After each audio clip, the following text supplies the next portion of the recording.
personnalité de plus en plus connue du grand public, notamment depuis le début de son histoire d'amour avec Laurent Ruquier, Ugo Manos devient un incontournable des médias.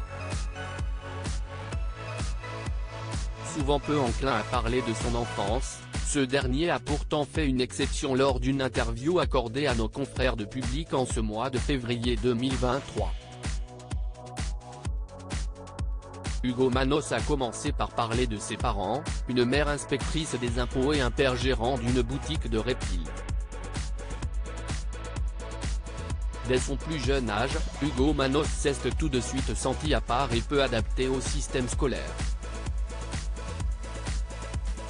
Il se souvient, je n'ai jamais fait de test, mais peut-être que je suis HPI, à haut potentiel intellectuel, note de la rédaction, ça me parle.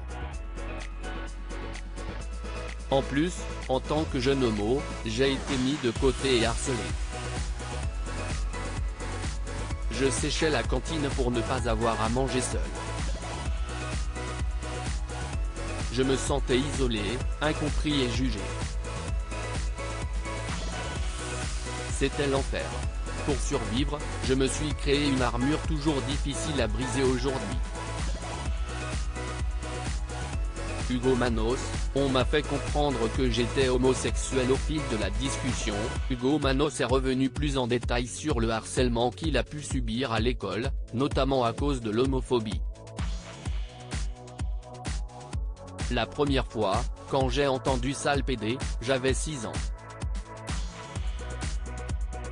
Je regardais des garçons, c'était juste de la curiosité.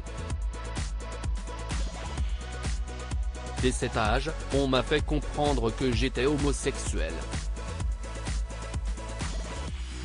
J'ai vite su que c'était le cas mais aussi que je devais le cacher par tous les moyens possibles. J'ai essayé de masculiniser mon look vers 14-15 ans, j'avais même des copines. Désormais en couple depuis 5 ans avec le célèbre animateur Laurent Ruquier, Ugo Manos semble plus épanoui que jamais. Nos premiers échanges, sur Insta, n'ont pas été basés sur une relation amoureuse. Les premiers moments ensemble ne m'ont fait sentir aucun décalage d'âge. Si est-ce peut-être cette singularité qui m'a donné envie de construire quelque chose. Je ne serais pas bien avec quelqu'un de mon âge.